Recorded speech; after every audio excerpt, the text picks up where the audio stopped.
आप सभी को जय श्री राम दोस्तों। कैसे हैं आप सब लोग?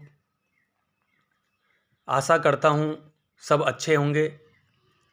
दोस्तों, आज की वीडियो का टॉपिक बहुत ही सेंसिटिव है कि आपकी शक्ति उतार दी गई है, लेकिन आपको पता भी नहीं कैसे उतारी गई है, किस प्रकार से उतार ली गई है। एक चीज़ बताऊंगा दोस्तों, जो आप लोगों ने की होगी और उसी के कारण आपकी शक्ति क्षीण हो गई है। अब जो मैं आपको बताऊंगा दोस्तों, उसको आप पॉजिटिव वेव में ही लेना, अन्यथा अपने दिमाग से कोई दूसरा विचार निकाल कर उन चीज़ों को आगे नहीं रखना है। सबसे पहली गलती, जब हम किसी भी मंदिर में जाते हैं तो आपने मंदिर में देखा होगा कि मंदिर में जब आप प्रवेश करते हैं तो उस प्रवेश करने वाले गेट से लेकर मंदिर तक बहुत से बच्चे, महिलाएं, पुरुष खड़े रहते हैं। कोई सिर्फ तिलक लगाने के लिए खड़ा होता है और कोई किसी प्रकार से खड़ा होता है, और आप लोग वहाँ या तो तिलक लगवा लेते हैं या राधे राधे छपवाते हो। यहाँ गलती क्या है? एक बात बताऊँ आपको, मान लो तोरण द्वार के ऊपर 10 आदमी खड़े हैं जो राधे राधे लिखने का काम करते हैं, तिलक लगाने का काम करते हैं। आपको तो नहीं पता वह कौन है। उसमें से कुछ लोग बड़े नालायक होते हैं। उनमें से एक न एक व्यक्ति आपको नालायक पक्का मिलेगा, जो थोड़ी बहुत विद्या जानता है, और उस विद्या के फलस्वरूप वह व्यक्ति आप सभी लोगों की शक्तियां इकट्ठी करता है। गलत तरीके से मत लेना मेरी बात को, परंतु यह सत्य है दोस्तों। यकीन मानिए,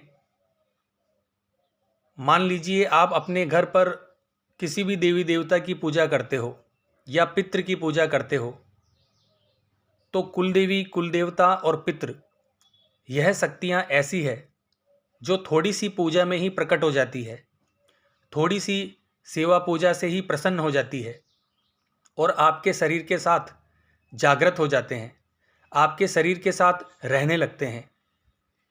आपको पता ही नहीं कि आपके पास क्या शक्तियाँ चलती है, कौन सी शक्तियाँ चलती है। और मैं खड़ा हूँ तोरण द्वार पर, आप आए और मैं दूर से ही भाप जाऊँगा। मेरी शक्तियाँ मुझे बता देगी कि इस व्यक्ति के पास कौन सी शक्ति है, और मैं तुरंत आप लोगों के पास आऊँगा तिलक लगाने के बहाने। आते ही अपने अंगूठे से आपके आज्ञा चक्र पर अंगूठा लगाऊंगा, या जो भी मेरे पास कोई लिखने का यंत्र है वह लगाऊंगा।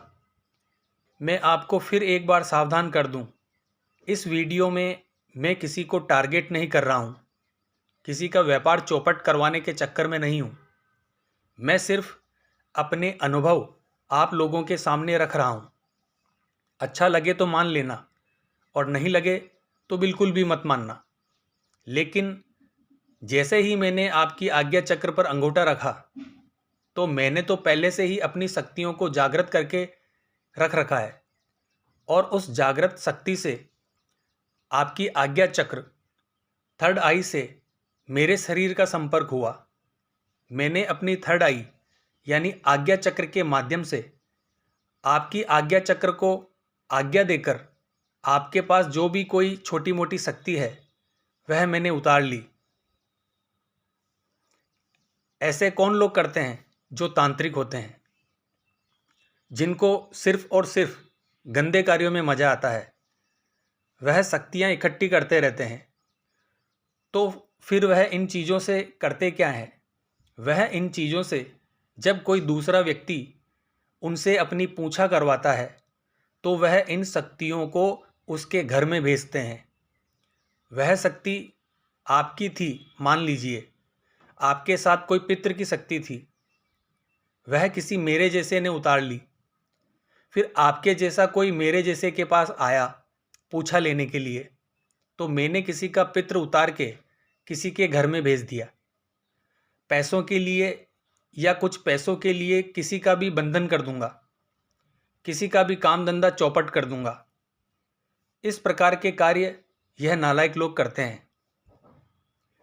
इनको शक्तियों की लालसा होती है, भूख होती है। ऐसे व्यक्ति चाहते हैं कि उनके पास सारी शक्तियां रहे, और इस प्रकार से यह व्यक्ति गलत कार्य करते हुए शक्तियां एकत्रित करते हैं। बहुत से लोगों को मैंने देखा है, पूरे शरीर पर ही राधे राधे लिखवा लेते हैं। वह चाहते हैं कि लोग हमें देखें कि हम कितने बड़े भगत हैं। यह बिल्कुल गलत है दोस्तों, अगर मेरी ये बात बुरी लगे तो एक बार सोच कर देखो। भक्ति हमेशा वही फलीभूत होती है जो चुपके से की जाती है। बीज वहीं अंकुरित होता है जो धरती के अंदर जाकर छुप जाता है। जो पृथ्वी के ऊपर बीज पड़ा रहता है वह कभी भी पौधा नहीं बनता है। उसे तो कोई भी अन्य पशु पक्षी उठाकर ले जाते हैं। आपने देखा होगा दोस्तों, माला को गोमुखी के अंदर छुपा कर किया जाता है, इसी कारण की वजह से किया जाता है। दोस्तों, भजन, भोजन और नारी तीनों पर्दे के हैं अधिकारी। इसका मतलब यह नहीं है कि आप नारी को पर्दे में रखोगे। इसका मतलब यह है कि उन चीज़ों को अपने तक सीमित रखो, क्योंकि यह चीज़ अपनी है, पराई नहीं है। इनको अपने तक रखोगे तो ठीक रहेगा। और जैसे ही यह चीज़ बाहर आई, समाज में आपकी दुर्गति होना तय है। उसी के साथ साथ कुछ लोग क्या करते हैं, कोई बाबा जी बैठा है, कोई पंडित जी बैठा है, कोई ओझा बैठा है, कोई तांत्रिक बैठा है, कोई पाखंडी बैठा है, बाबा जी आशीर्वाद दो बच्चे को। जैसे ही वह व्यक्ति जिसके पास 2-4 शक्तियां हैं, वह उसके सर पर हाथ रखता है और आपकी शक्ति उतार लेता है। अगर आप किसी भगत की चौकी पर गए हो तो आपने देखा होगा, वहाँ जाते ही वह आपकी थर्ड आई पर अपना अंगूठा टच करेगा या सर के ऊपर हाथ रखेगा। जैसे ही किसी का हाथ आपके सर के ऊपर आया ना, आपका पूरा कंट्रोल उसके हाथ में हो जाएगा। फिर आपकी शक्तियों को कैसे उतारना है या किसी गंदी शक्ति को कैसे आपके शरीर पर छोड़ना है, प्रवेश करवाना है, वह उसका काम है। शक्तियाँ 2 तरीके से उतारी जाती है दोस्तों। एक आज्ञा चक्र के द्वारा, दूसरा जहाँ हमारी चोटी होती है जिसे हम ब्रह्मरंध्र कहते हैं, उसके द्वारा। अब अच्छी शक्तियों को तो वह उतार लेगा और अब आपके पास कुछ भी नहीं बचा। अब आप कहाँ जाओगे और आपको पता भी नहीं चला। इसका मतलब यह नहीं है कि आप किसी मंदिर के पुजारी से आशीर्वाद ना लें। मंदिर के पुजारी कभी भी ऐसा कार्य नहीं करते हैं।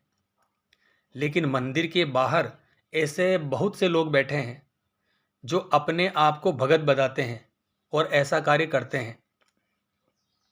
उनके दोनों काम हो जाते हैं दोस्तों, पैसा भी कमा लेते हैं और शक्तियां भी उनको प्राप्त हो जाती है।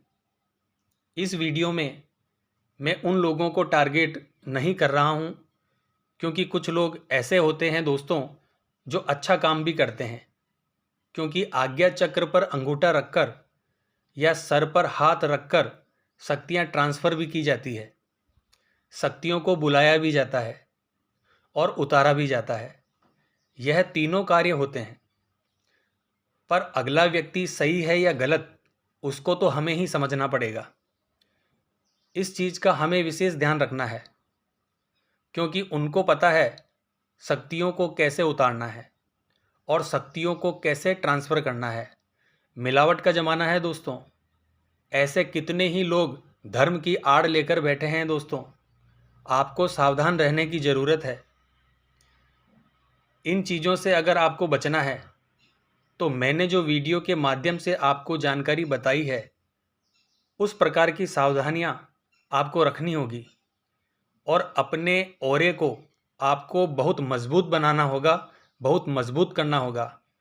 क्योंकि आपका ऑरा जितना मजबूत होगा उतनी ही सुरक्षा आपको मिलेगी। क्योंकि आपका ऑरा आपके कवच का काम करता है दोस्तों। तो कैसी लगी यह जानकारी? आशा करता हूँ यह जानकारी आपको बहुत पसंद आई होगी। जय माँ अम्बे, जय श्री कल्याण।